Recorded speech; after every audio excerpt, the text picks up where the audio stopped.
One. Love Talk Radio. This conference is being recorded.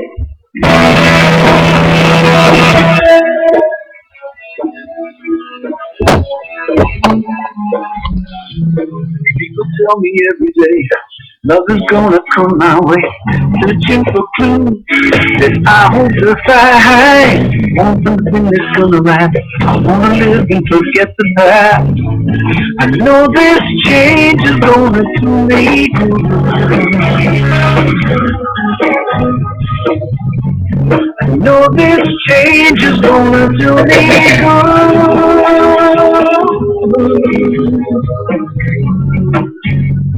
Even though it hurts me now,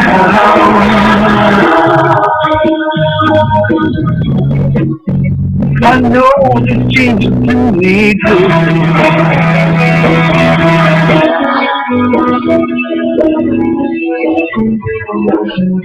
I'm wondering where the wind will blow. If you got a clue, you let me know. Don't hold back now. Give me a sign. Something really good. Did you dream? You know you should. I know this change is gonna do me good. I know this change is gonna do me good.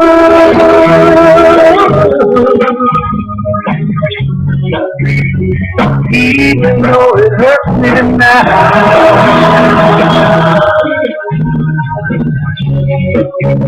I know this change will do me good.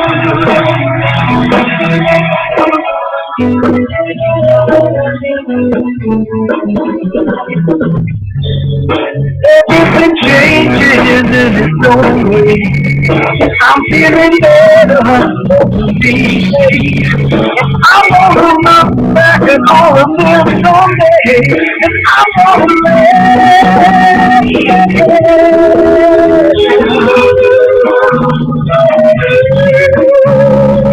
Even though it hurts me now,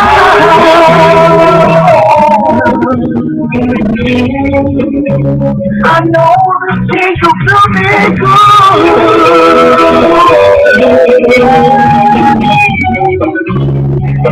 Even though it hurts me now,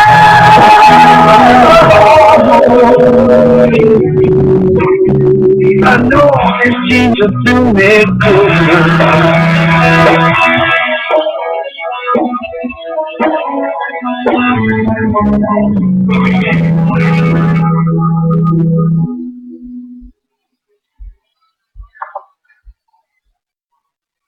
Aloha!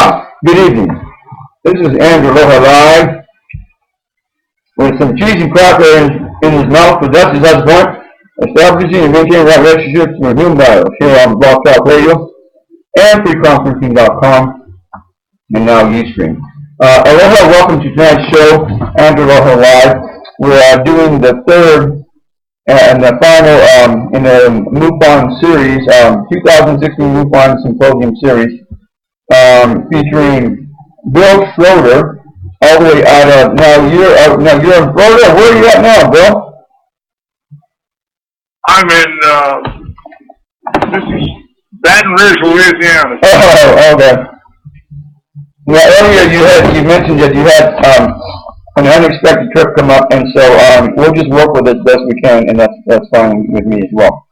So anyhow, tonight we're going to be talking, and thank you for being here. I appreciate that.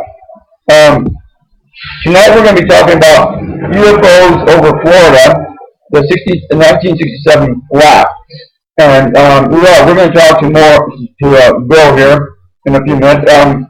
Just to let you know, join MUFON researchers and investigators at the 2016 MUFON Symposium, UFOs from our oceans to outer space, from the 25th through the 28th of August of this year in Orlando, Florida.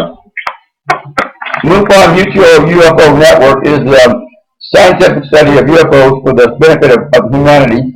Its mission is to investigate UFO sightings and enter the data into the MUFON database for use by researchers worldwide to promote research on UFOs and discover the true nature of the phenomena with an eye towards scientific breakthroughs in improving life on our planet, and to educate the public on the UFO phenomena with its potential impact on society.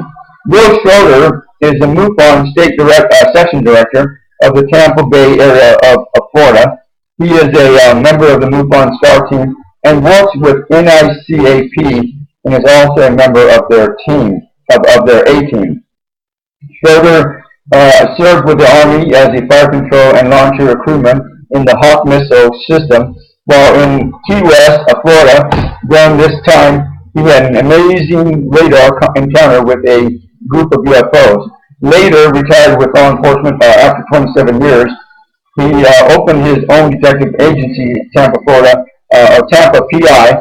He is now fully retired and dedicated to his writing and ufology investigation. The synopsis of his lecture, UFOs over Florida, the 1967 flat. While in the U.S. Army in 1967, Bill Schroeder was involved in an incident that involved 8 UFOs over South Florida and the Gulf of Mexico. This encounter ended with a complete shutdown of his missile installation and the possible shoot-down of a Cuban Air Force MiG-21. Later, an investigation led to the discovery of numerous witnesses and incidents over a 2-week period. These incidents included numerous encounters and hundreds of witnesses. This investigation continues even to this day. For more on the 2016 MUFON Symposium that's going to be taking place in August of this year in Orlando, Florida, you can go to www.mufonsymposium.com. For more on Bill Schroeder and his MUFON group in Florida, you can go to www.floridamufon.org. In the meantime, I also want to give a big aloha to all of our underwriters that help make this show happen from week to week, month to month, year to year, beginning with Maha Dikini Lore. Maha Dikini at www.mahadikini.com. Maha Dikini Lore's life has been a personal journey from sexuality and spirituality for over 20 years. She's a certified tantric counselor and tantric healer and a certified mind sound teacher. Maha Dikini Lore is also a graduate of Margot Anand's year-long Sky Dancing Tantric Facilitator Training Program, and a current member of the American Association of Sex Educators, Counselors, and Therapists Club, as well as a charter member of the Association of Sexual Energy Professionals. She regularly attends trainings and conferences to keep her with the latest research and information on sexual education. And then we have the 90-Day Ascension Journey at www.90dayascensionjourney.com. When you sign up for the 90-Day Ascension Journey, you will be facilitated with defining and redefining your soul true life purpose. You will be assisted with finding out what ascension means to you on this journey. You will be provided with tools, techniques, and assistance to empower you to connect and reconnect with yourself and your emotions and feelings in your mind, body, and spirit. Your universal soul-centered process, you will be going through a lifelong transformation that will allow you to move forward with your endeavors and never look back if you dare. And then, and by the way, just to let you guys know, I just recently wrote the book to supplement this journey, the 90-Day Ascension Journey, Engineering and Designing Your Life the Way You Want It to Be. You can go to Amazon and get it on Amazon and also on Kindle.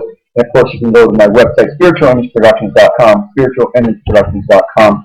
On the right-hand side, there's a place for you to sign up for the email list, Six Divine email list, and on the left-hand side, in the middle, you'll see a picture of the book. You click on that, and that'll give you more information, including the first chapter, the introduction, the first chapter of the book, if you want to read that.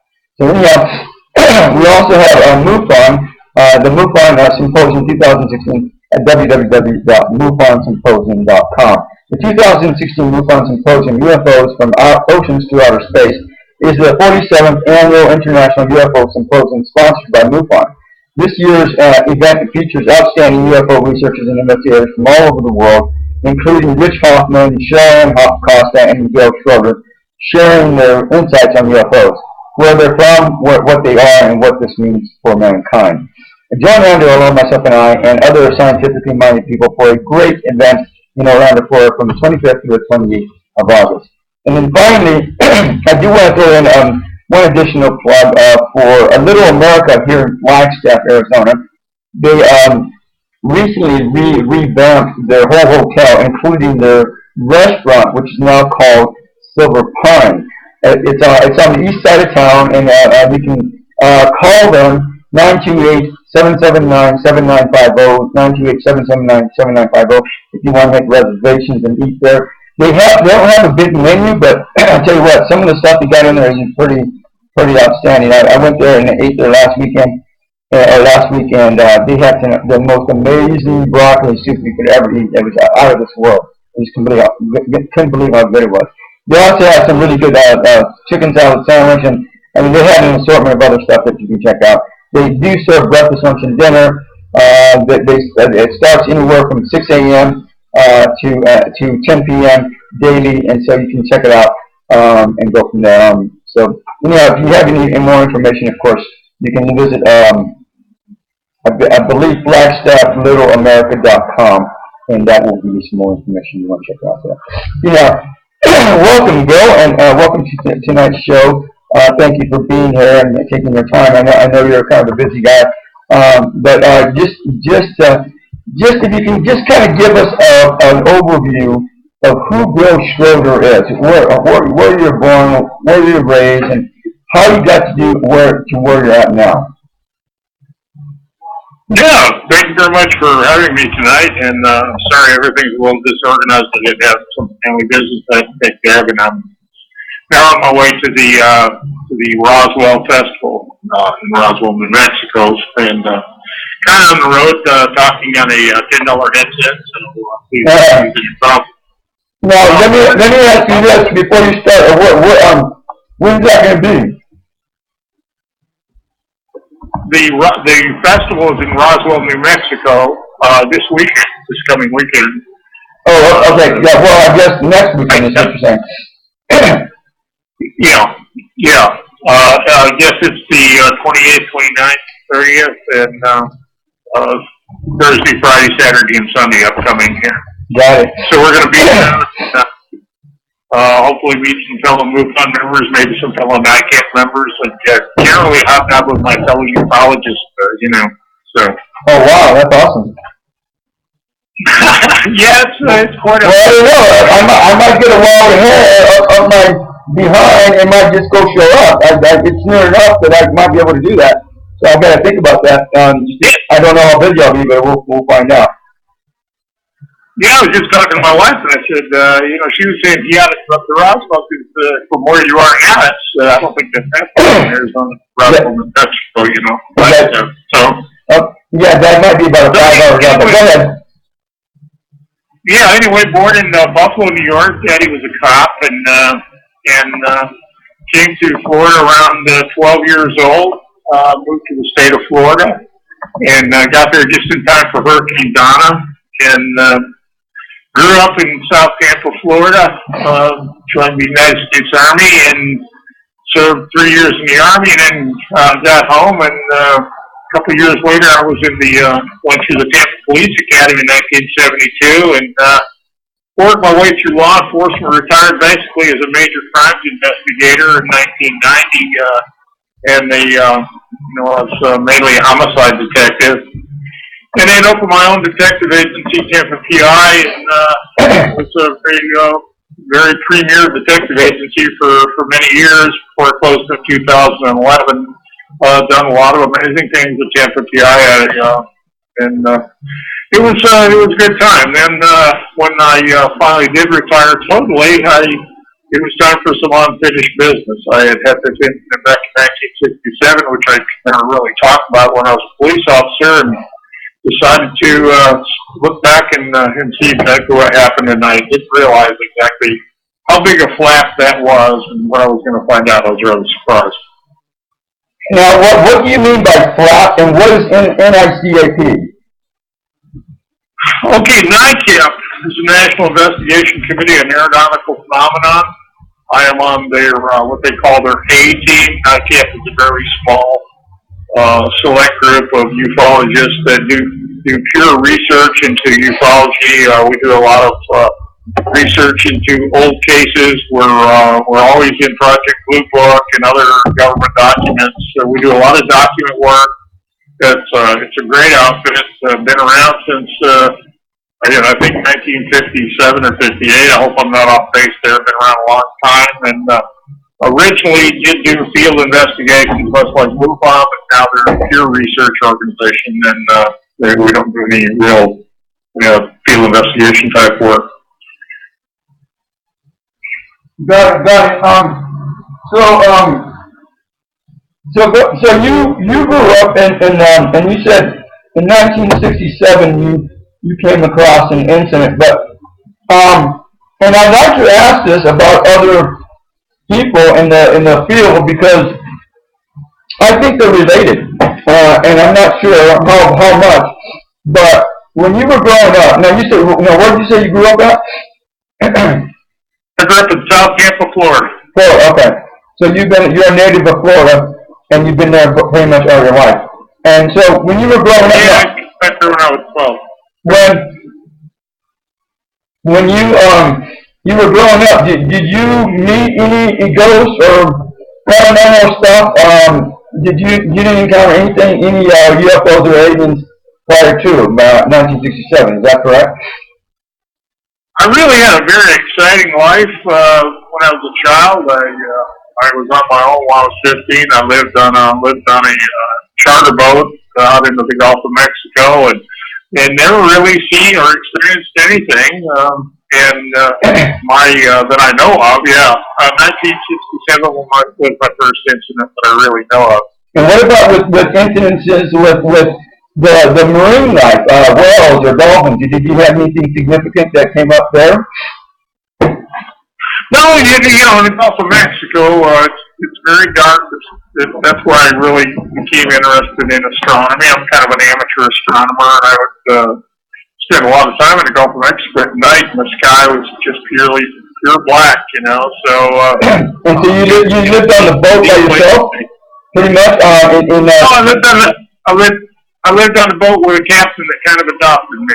And, we lived on Okay. We lived on a 47-foot charter boat. And you just helped them fish or something like that, or you just hung out, or? Well, we would charter. We would take attorneys or Florida tourists out there. It was a Hatteras. If any of your listeners are familiar with open fishing boats, it was a Hatteras 47, and it was named the D, Lady D, and we would take charters out into the Gulf of Mexico and take them fishing, spend usually nights or 2 nights out there, and then come back. And I was the second in command, which was not hard to do because there were 2 of us on the boat. So when you were doing the chartering, Bill, and I want you to think about this really, really good. Did you meet any unique people that just seem to stand out, just seem a different, I don't know, just out of this world, maybe, I don't know. No, I don't really recall meeting anybody that was really unusual. We had a lot of professionals come down to Florida for vacation and charter. I remember a group of attorneys from New England that came down, and they were with us for like 4 days, and it was pretty routine stuff. I wasn't into UFOs then. I wasn't into anything paranormal. I was just a 15-year-old, 16-year-old living my life. First, I watched all the good old drive-in movies. Earth versus the Flying Saucer. But they didn't. They didn't. It wasn't something that I really thought about. But we did see a lot of things in the Gulf of Mexico. We've seen a lot of things in the sky, and usually, the captain, being an experienced mariner, he knew what a lot of the stuff was, and a lot of stuff we'd look at and say, "Wow, look at that!" Like I said, I wasn't into UFOs. Didn't even think about UFOs. So mostly the stuff that you were looking at was astronomy stuff and marine life stuff that wasn't different necessarily. Stuff. Yeah, it was an education for a young man. It really had changed my life. Well, with a different view of the world. Got it. And now where did you say you were born at? I was born in Buffalo, New York. My daddy was a Buffalo cop. Your dad was a cop as well. Yeah. I didn't realize. And my grandpa. Oh, really? So you're one of those. it seems to me that a lot of the cops on the East Coast, that they're generational. They've been in cops for generations, and I've run into a couple people like that. Yeah. It's kind of interesting. Yeah, I always joke with people. I say there's no way to become a plumber. You know. But now, with your mom, what did she do? My mother, she was into real estate, we went to Florida and she worked in a real estate office. At that time, they didn't have really any licensing that I know of. They were just, when we moved to Florida, she just went to work in a real estate office and used to help people sell.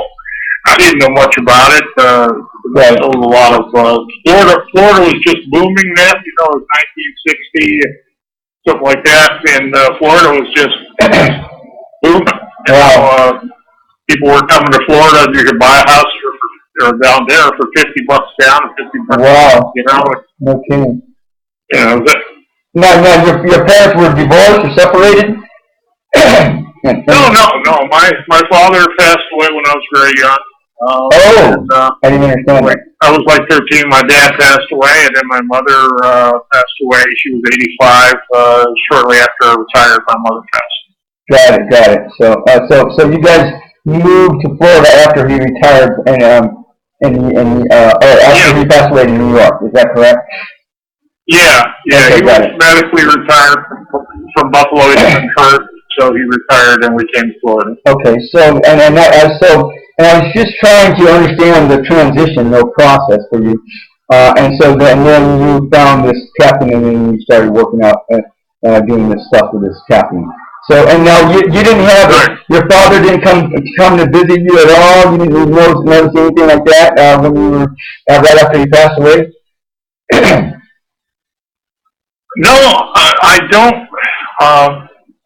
You know, like everybody else, you have moments. I actually, you know, when I was a homicide detective, I worked a very, very big case. This is, you know, I've had a couple of things in my life that you don't know if they're dreams or I mean, if we're going into the paranormal realm, I had a very big case that I worked hard on, and I'm not going to get into it. It was a young girl that had been assaulted and murdered, and I worked the case for a long time and got the bad guy and was satisfied that justice had been done. And then, you know, she's on my mind a lot. She always has been. And because there's many detectives out there, you get personally involved with these people that you're working their cases because you know more about their life than usually their family. Yeah. Even though you've never met them, you know. And in 2011, I got RA, rheumatoid arthritis, and I was really sick for a long time because I couldn't identify it. And I was weak, and I was in bed, and I was hobbling around the house, and I was in bed one night, and this young lady actually, you know, or whether, you know, and again, I have no idea whether it was a dream but she walked up to the side of my bed and said, "Mr. Schroeder, it's okay, you're going to be fine." And I said, "Thank you." And although I never met her live, I knew her from her pictures and stuff, so. Excuse me. So that was the only time that I've ever had anything done. You know, I've heard a lot. You know, I've heard a lot of things naturally as a law enforcement officer.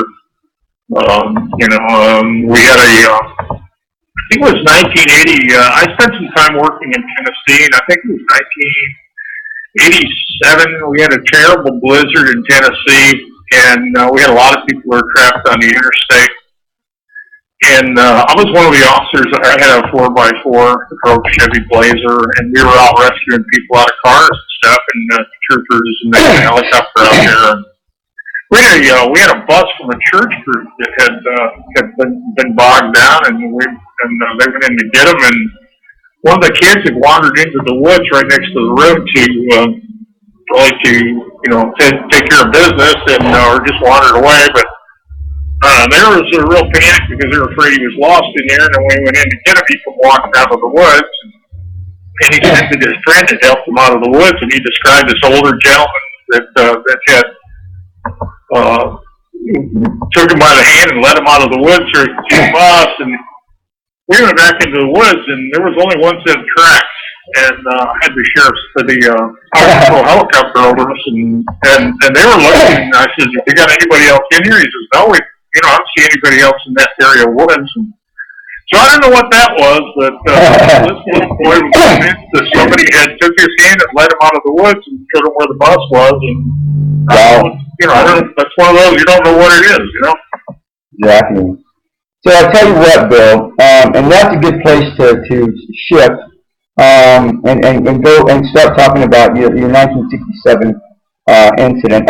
What I want to do is play some music, Shining Panorama by David Estes from his album Mulani Dub Kirtan. Actually, the name of the band is called Ananda Rasa Kirtan. I keep getting that mixed up, but anyhow, David Estes is the leader of the band, I'm pretty sure. But anyhow, the album is called Mulani Dub Kirtan.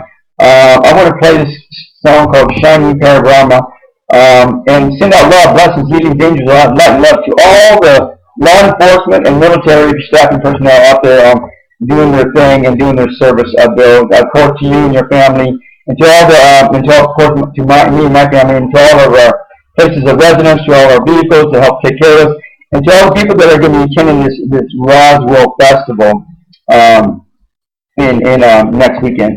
And then anybody else you want to add to that right now, Bill? No, sir. You covered it pretty good. Okay, of course, to the President of the United States. Go ahead. All my brothers and sisters in law enforcement out there on the street every night. Yeah, doing their thing, just doing their service, which is and that's all we can ask for, nothing more than that, or nothing less than that. But anyhow, let's send out love, blessings, and things of light, love to all those running for office this year, to the President of the United States, his family and friends, to all the kids and the families and the animals on the planet, especially the ones in need concern. Everyone else in need concern, we'll be back. Shining Panorama by Ananda Rasa Kirtan from the album Mulani Dub Kirtan. We will be back.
And we're back. This is Aloha Live out of Flagstaff, Arizona with Spiritual Image Productions on Blog Talk Radio and freeconferencing.com, and now Ustream, establishing and maintaining right relationships through UFOs. Aloha and welcome to tonight's Aloha Live. Tonight we're talking with Bill Schroeder in the third part of a series called 2016 MUFON Symposium. Tonight we're talking about UFOs over Florida, the 1967 collapse. We talked with Bill, and he grew up in Florida, literally on a boat, and did all kinds of tours and all kinds of stuff, and studied astronomy with the captain of the boat, and his dad passed away at an early age, who was also caught. He's now you're the third person in three generations of cops. Is that correct, Bill? Yeah, three generations. My grandfather actually worked for the OSS during World War II, which was later became the CIA. My grandfather spoke fluent German, and he worked for the OSS. Wow, that was pretty cool. No, wow, that's interesting. So anyhow, and we talked about you becoming also an officer. You served for a while and you retired after 27 years, and then eventually your mother passed away, and then you retired as well, and then and now so in 1967 Now, again, the 1967 flap. What now? Let's go back to there and go ahead and catch us up from there. Yeah, in ufology, a flap is what we call a number of sightings in a singular location, and I have no idea where that word started, but that's what you call a flap. And this was I was 18 years old. I was in the United States Army. I was a radar operator down in Key West, Florida. And my cousin Dennis was also in radar, but he was in Homestead, Florida. We would always keep in touch. And on March 31st, 1967, I was on duty, as was Dennis, and we were just chatting, and we were on the phone. We were on actually the military lines chatting. He was in a comm center for the United States Air Force.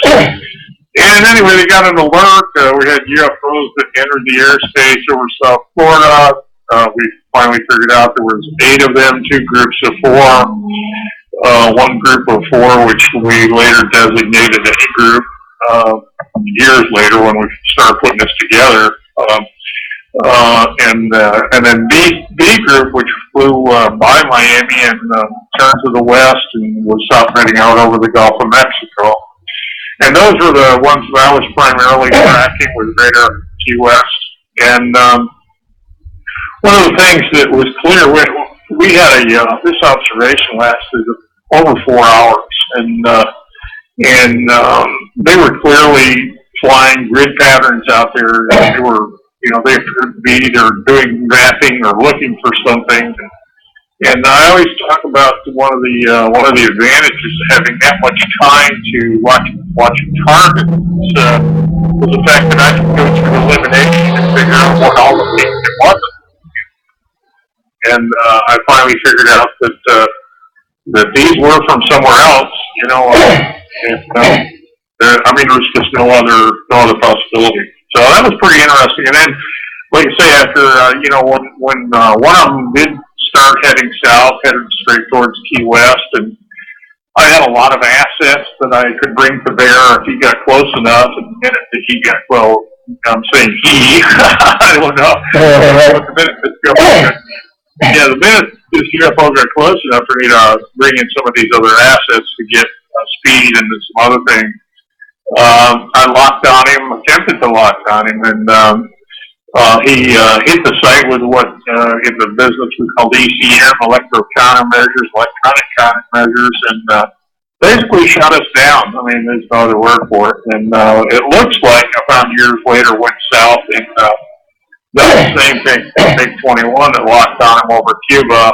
And unfortunately, that pilot died in the episode. Probably not as a direct hostile act as a result of his avionics and electronics going out. And then I retired. I had to set on that for my entire career because you can imagine a homicide detective who tells people what he sees. If you they get you on the stand, and ask you, say, so have you ever seen a flying saucer or a UFO? You're in trouble, So we both, my cousin was also in law enforcement, so we had to set on this for our entire careers. Wow. Well, and then decided to sort of become public with it, and then the investigation started to follow up. Now, let me ask you this. Oh man, what was the question I was going to ask you?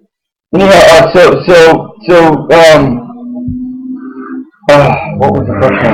Anyhow, so you sat on this, and now were there? I know. When was the Cuban Missile Crisis?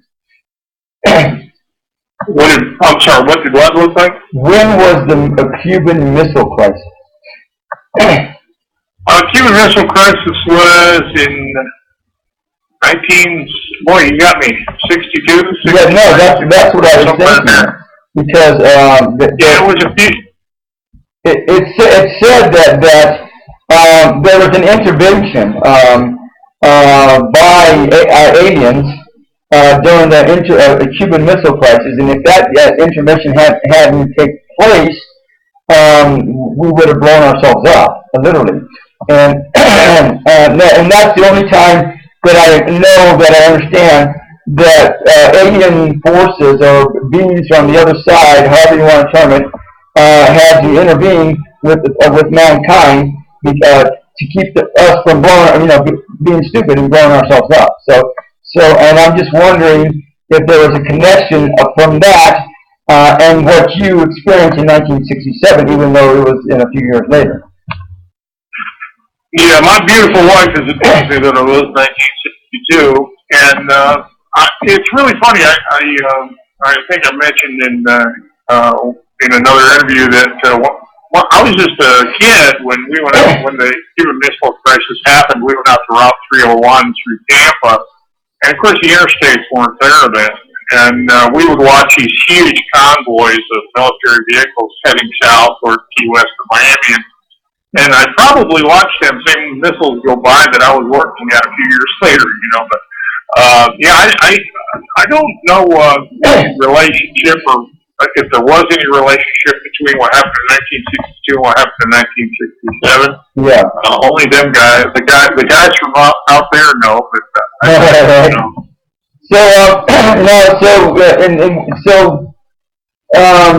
So what did you make of all this in 1967? What was your experience? What was your understanding of what was taking place? Well, in 1967, as I said, I wasn't into ufology. I had been to the drive-in theaters. I had, the only thing that was really cool that I recall so clearly was I had this headset on. I was talking to other operators, and as I was beginning to thinking about walking on this one that was had broke off from the group and was heading straight south right towards us, and I kind of said it under my breath. Everybody heard it. Was this is Air Forces with flying saucers for real, and that's kind of because I had seen movies, and I kind of was talking to myself, by that time, after all them hours, and a good operator, I love where you see these debunkers and say, well, you track the temperature inversion, you track running rabbits, you track this, you track that. Let me tell you something, the good radar operator knows exactly what he's tracking. If there's any spoke dopes out there listening, they know that I'm telling the truth. You know the difference between targets, especially when you track them for 4 hours. Got it. The only thing that was clear to me without a doubt was a couple of things. One, they weren't from around here. I knew that because I had tracked everything. Phantoms, Russian bombers. We watched things going in and out of Cuba, so I had tracked every piece of machinery that flew in the sky. A lot of people say it was the SR-71. Well, I'm sorry, the SR-71 wasn't flying yet on Cuban missions, so all those routes have been declassified. And so these guys weren't local. These guys weren't from around here. And the other thing is they were definitely looking for something. And I finally figured out that even deeper when the investigation continued. These guys were looking for something. And I have concluded, based on my evidence and based on my investigation, that they lost one of their own. Oh, wow. They lost a ship either over the South Atlantic or the Gulf of Mexico, maybe in the Everglades, and they didn't care. They were going to fight it. They done the same exact thing we would do if we lost one of our aircraft. They sent every resource they had in here to try to find it. Wow. That's just my opinion. It's just my opinion, but based on all the evidence I have. Got it. So this plot takes place, and then what after that? What happens after that, Bill? Well, as I said, I sat on it for 45 years, and finally started doing investigation, and I found out that, my goodness, my sighting was just a minor incident in what happened over that month in South Florida. The biggest example was the Crestview School incident in Opelika, Florida, which is just in Dade County, just north of Miami. I mean, you've got over 200 students and teachers and 1 to 200 civilians who watched ships over Opelika and the South Atlantic and Miami for 4 days. And they actually had a landing there behind the rescue school. And the Air Force real quick shut this down. You know, I mean, the Air Force sent teams from Homestead Air Force Base, and I'm not talking out of my hat. I have all these documents. Right. The Air Force sent all these teams out to shut this down and told everybody they were helicopters. They had talked to the Coast Guard, and the Coast Guard was running exercises with Coast Guard helicopters doing touch and goes. Well, when the NICAP investigators, or one of it was either NICAP or the other organization back then, they went to talk to him, and the Coast Guard commander, who later became commandant of the United States Coast Guard, so it wasn't some clown, the Coast Guard commander said that they didn't have any choppers up that day. They only had one helicopter operating, and it was 3 miles from the Crestview School. And he also said, which was the real kicker, that the Air Force had never talked to him about it. So the Air Force never even checked with the Coast Guard. They just went for the fastest conclusion they could get. Huh. And one other thing I wanted to add about that incident, kids, I spent a lot of time in Miami. I had a girlfriend there back in the 60s, and Opelika had a Coast Guard station right down the road. And every kid that grew up in Opelika knew what a Coast Guard helicopter looked like. I guarantee you, they all looked up. They'd seen them every day, and they knew that these weren't Coast Guard helicopters. So that's the main incident that happened during that flat. Wow, interesting. So now, before the 1967 incident, what was your perception of UFOs? What was your understanding of UFOs maybe at that time? The funny thing is, if you said the word UFO to me before 1967, I probably wouldn't even know what you were talking about. Like I said, I'm a fairly intelligent human being. I grew up. I was very self-educated. I read everything. I was familiar with the Betty and Barney Hill case. It was something that was curious, but I really didn't think anything about it. And like I say, I had seen every, sci-fi drive-in movie, like the other young guy. But if you went up and said, "Have you seen a UFO?" I'd look at you, I'd say, "Well, what's UFO?" I know what UFO. Oh, interesting. So now while this incident is taking place in 1967, what's going on through your mind? What are you thinking?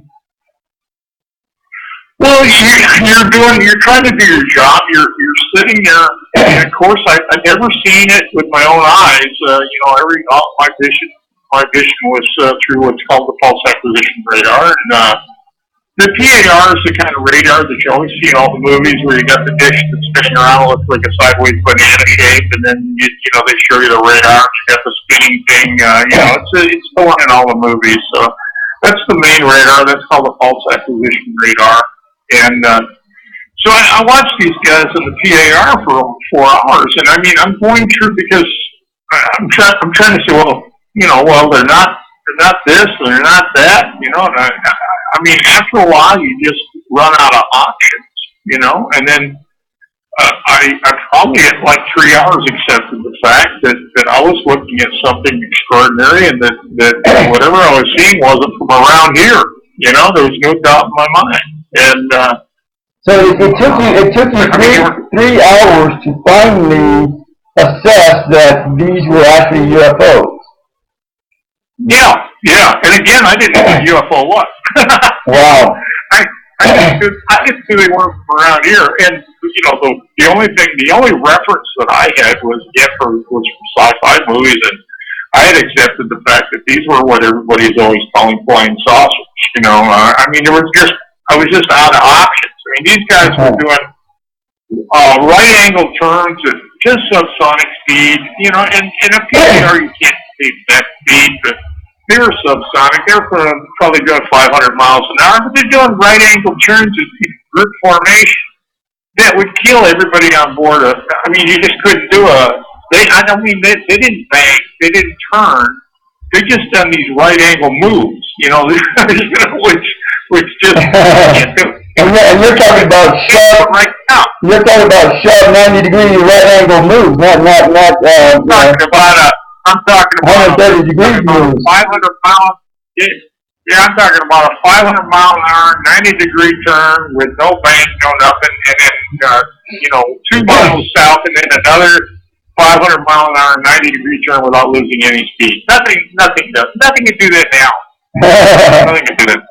Well, and so were you thinking, did the idea that maybe they were going to attack you, or do something violent cross your mind at all? No. I actually had no fear of these guys. I really didn't. I had seen no aggressive acts as far as I knew. They just appeared to be busy doing something. At the time, I couldn't figure out what they were doing, but they were definitely grids. And in my mind, I knew they were either looking for something or mapping, because that's the way they do the photo mapping too. They were doing something that involved flying grids, and I had no idea what they were, but I felt no threat for them at all. Got it. Unlike a lot of the perception, especially to the media, it seems like, who paint this portrait of UFOs and aliens being a threat to mankind, and which is why I believe the biggest reason is that the government hasn't come out and said, hey,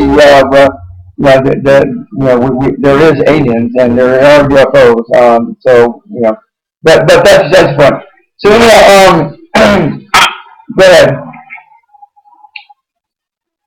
I have always believed that the government, there will never be disclosure by the government, and I've looked at thousands of documents during document investigations, and everything I look at shows that the government knows they're there, but has no idea who they are, and they're never going to come out and admit to the American public, well, we can't control the airspace over the United States or even anywhere on the planet. These guys can go anywhere they want to go. They can fly in the sky, they can travel through our oceans, and there's nothing we can do about it.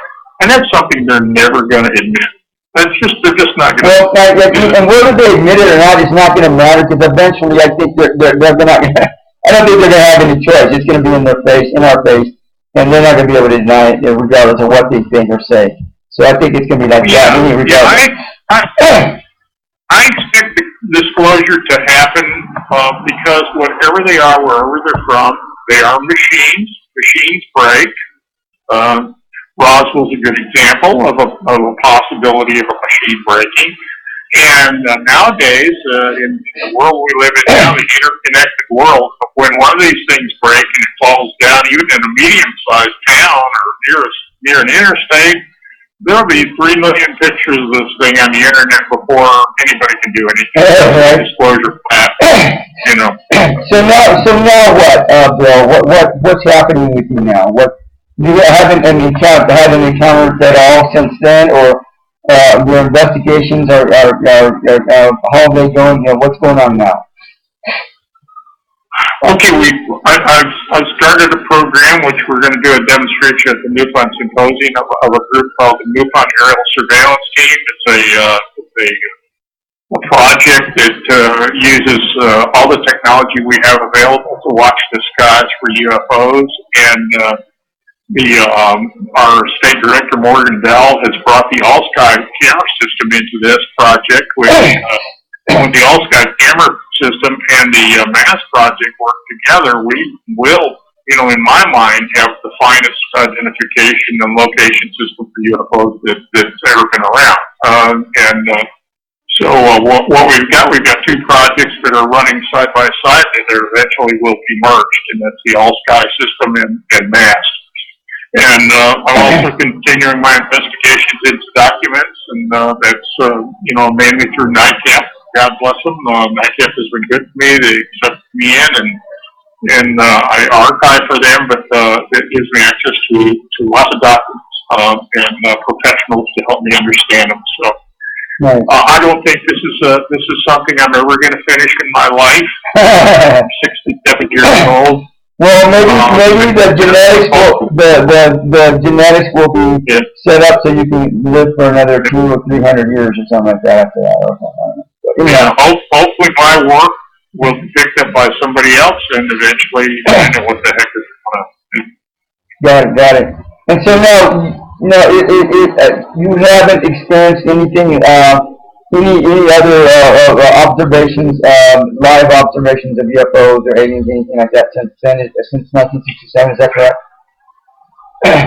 No, nothing else. Nothing else. I've never seen one with my naked eye that I know of. You know, I mean, it looks kind of like everybody else. There's a lot of things that we say that are unidentified. I've never seen an alien vehicle with my naked eye. I don't know. I think that it's a very special event to see one. If I do, it's good. If not, my work continues. I'm going to help you out, Bill. And any given night, when it's not cloudy and there's not a lot of light around, and you can see the stars clearly, like no tomorrow. Let me see.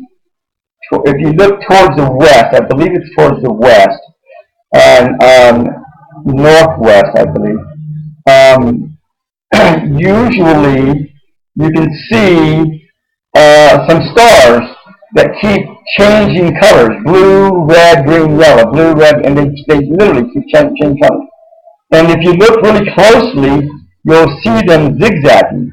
You know, they don't move too far, but within the same space, they'll be moving around in a zigzag motion.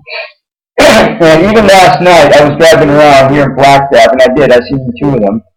And if you look at them really closely, typically those are UFOs. Years ago, I was in California. I was at these friend's house, and we were in the backyard. I think we were doing some barbecue or something like that. I don't know what. When it was dusk, and the stars were starting to come out. It was still light, and I looked up in the horizon, and usually they're on the horizon. These stars, these UFOs, they position themselves in the horizon. They don't usually go up at the top of the sky or even 3/4, or you can see them usually towards the horizon. But I was looking out in the sky, and sure enough, I'd seen a ship. I said, look over there at that star right there, and that's a ship. He goes, no, and he said it was something. The conversation was something like, no way. He goes, hang on a second. So he goes and grabs his telescope. So I lined it up, and Bill, guess what? Sure enough, it was a cigar-shaped ship. It kept flipping back and forth, horizontal, vertical, but it was a cigar-shaped ship, and I let him look, and he was like, his mouth was pretty wide open, and he was like pretty blown away, I'm pretty sure. But anyhow, again, especially if you got a telescope, you can do the same thing yourself. You can usually see them again in the horizon, and usually towards the west. And usually there's at least one ship out there that's stationary. And I think they're stationary, and they're just moving along with the speed of the Earth. They're moving along with the Earth, kind of like a satellite. And I don't know how long these ships have been there, but since I've known about them being there, they've been there, and that's been several years. So, and typically at any given night, I can look there, and they're always there. They're always there. So we only got a couple minutes left, Bill. Is there anything that we haven't talked about that you want to put out there that that hasn't been said yet? No. I just want to thank you for your time, and thank you for any media outlet that is getting the word out in ufology. We sure do appreciate it. And it helps to take away the tinfoil hat thing. But thank you very much for your time, and I enjoyed this. Thank you. So I want to thank all of you for stopping by tonight. Again, if you want to listen to Bill, what day are you going to be speaking in Florida in August? Oh boy, I don't have my schedule here. I believe I'm going to have 2 or 3 events down there. I'm going to have a masked event, which is the movement aerial surveillance team. We're going to be doing demos. I'm going to be sitting in on the conference called Life in Space. And then I'm going to do the presentation on the 1967 flap. So if you go to the MUFON website there and go to the MUFON Symposium 2016, it's got everything. And we have some other fantastic people there, including, I had mentioned Betty Barney Hill, Kathleen Martin coming down, and she's going to be there. And it's a really interesting, great presentation, and I'm honored to be invited. Awesome. So I want to thank you for stopping by and sharing all your information with us, Bill. And again, now you've got a book coming out, and hopefully we can bring you back to that book to talk about what you do as well. Now, after I get back, Roswell will be glad. I've got one out now that investigates the Russian SETI program, and then the story about the 1967 flak that's being written by a good friend of mine, Jack Roth, as I told him, it follows my investigation, and that's called Unknown Down, and that should be out for like 3 or 4 weeks. So. Now, what's the name of the Russian book that you were talking about? It's a Soviet setting, and it's not available on Amazon yet. I will have it with me at Roswell, and it's going to be on Amazon. We just got them; they were just delivered. What it is, it's the actual files from the intelligence service, the United States Air Force done investigation into the Soviet effort to contact extraterrestrial life and find out if they exist. And what I done was put that report together and then made it very readable, and then put it in a form that everyone can get a look at, and it's really an interesting work. Nice. So again, thank you all for stopping by. Have a God-Goddess week. We love it you all, always have been, and always will be. Aloha.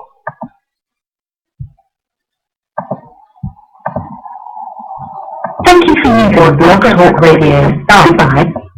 Just hang on a second here now, Bill. I gotta do, I don't know what, just gotta figure this out.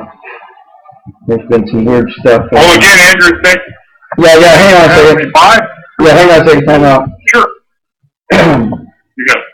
Just give me about a minute here now.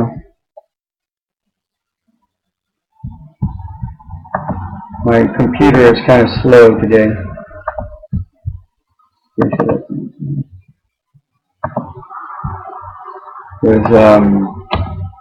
Like I said, I've been having problems with the video, and I don't know if somebody's going in there and sabotaging my efforts, or it's just some kind of a computer glitch going on, or whatever. Time out. Yeah, it sure is hot out here. Okay, so that is a wrap. Yeah, definitely. I have. Do you want to do July 31st interview? Well, I can't really. I will be in Roswell then. I will be at the Roswell Festival, so I'll get in touch with you. Oh, that's right. I forgot about that. And that's going to be a Sunday night. That's next Sunday. We'll figure something else out, and because I think the next available slot I have for interviews is not till September, so we can talk about doing that and then if you want, or whatever you feel comfortable with. So, and then I don't know how far Roswell is from me, but I may even show up and just show up just so I can get the heck out of Arizona. I think I've been stranded here for too long, so I might just go out there and yeah,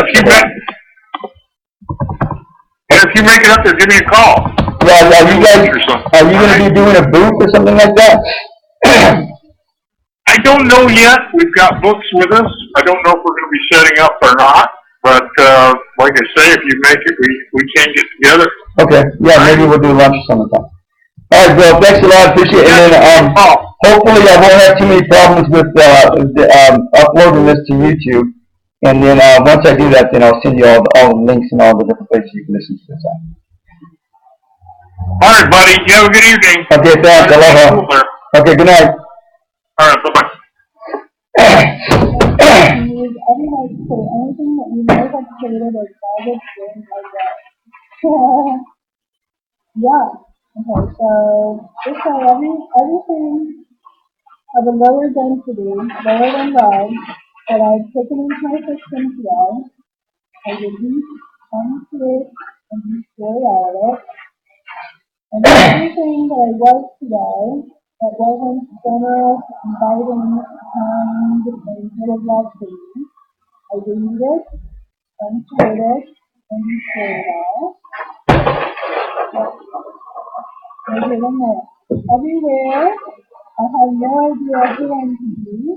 I delete it, uncreate it, and destroy it all. And then fill in with what you vision your life to be. Okay? And we're going to work on that today. So this is kind of exciting. Gabrielle wanted to know what was I talking about over the unlocking jail event. I basically said, I think I did a clear statement that said, and you can all come to love and do it. Close your eyes. Connect to the right, and if you're driving, you can obviously close your eyes, but you can always follow the energy and connect to the right. Close your eyes, connect to the right. Just even if you pause, you are someplace feel the light. And then let that light come into your hand, top of your head, and let it swirl around your third eye, opening up anything there. Open up your ears. Yes, so you can communicate your truth. If you're going to your heart, continue on West Butler Avenue for 1.5 miles. You're going down your arms and laughing anything in the way you put in the future. You're going into your stomach, opening up all your power centers. You're going to your hips, down your legs, growing roots into the center of the planet. And right in the center of the planet is this really large surface energy in the center of the planet. So you feel safe and supported in the journey. Let that light come back up your calves, your knees, your thighs, your hips. Oh, no. Your heart radiating out 360 degrees all the way down. Like a big sunshine radiating from your heart. See this heart expand past the building there.